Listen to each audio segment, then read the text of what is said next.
Um aposentado realiza diariamente, de segunda a sexta-feira, estas 5 atividades. A. Leva seu neto Pedrinho às 13 horas para a escola. B. Pedala 20 minutos na bicicleta ergométrica. C. Passeia com o cachorro da família. D. Pega seu neto Pedrinho às 17 horas na escola. E. Rega as plantas do jardim de sua casa. Cansado, porém, de fazer essas atividades sempre na mesma ordem, ele resolveu que, a cada dia, vai realizá-las em uma ordem diferente. Nesse caso, o número de maneiras possíveis de ele realizar essas 5 atividades em ordem diferente é...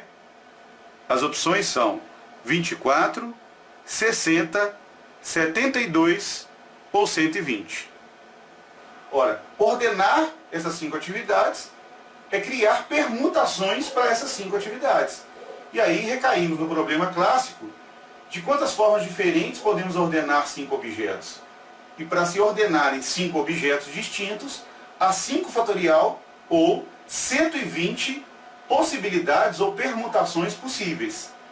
Acontece que esse resultado 120 acaba sendo uma pegadinha nesse exercício. Até porque 120 é uma das opções apresentadas para ser a resposta. E a resposta não é 120. Apesar de serem 5 atividades, e apesar de realmente há 120 maneiras diferentes de serem ordenados 5 objetos distintos, há uma sutileza nas informações desse exercício que, se não for bem observada, se a pessoa não estiver suficientemente atenta, ela acaba caindo nessa armadilha, nessa pegadinha.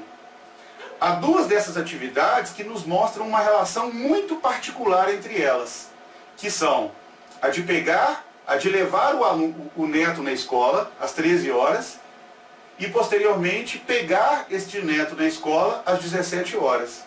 Ou seja, observe que os horários estão estabelecidos. Levar na escola às 13 horas e depois buscar o neto na escola às 17 horas. Acontece que os horários estando estabelecidos, 13 e 17 horas, isto não significa, repito, não significa que essas atividades tenham uma colocação pré-definida. O fato de ele levar o neto na escola às 13 horas não significa que isso tenha que ser a primeira das atividades. Pode ser a primeira, mas pode ser a segunda, poderia ser a terceira. O horário não fixa uma colocação para aquela atividade.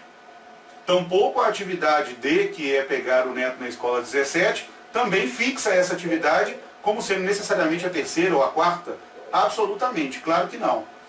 A questão dos horários estarem estabelecidos, que é levar às 13 horas e depois buscar às 17, significa evidentemente que ele não pode buscar o neto antes de levar. Ou seja, a atividade D, ela não pode aparecer na ordenação dessas 5 atividades. A atividade D não pode aparecer em alguma posição anterior à atividade A. Então, quando nós pensamos em todas as permutações possíveis,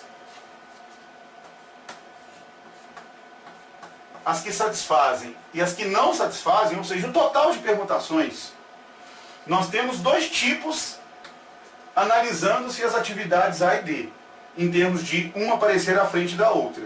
Como são 2 atividades que têm essa relação particular de horário pré-definido, nós temos as permutações em que A aparece à frente de D, assim como há as permutações em que D aparece à frente de A.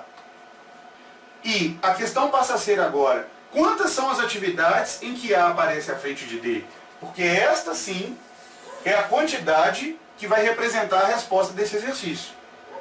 Bom, e para responder a isso, lembremos que as permutações em que A aparece à frente de D devem ser em igual número àquelas em que D aparece à frente de A, porque é uma questão só de trocar A com D. Há uma simetria nessas permutações.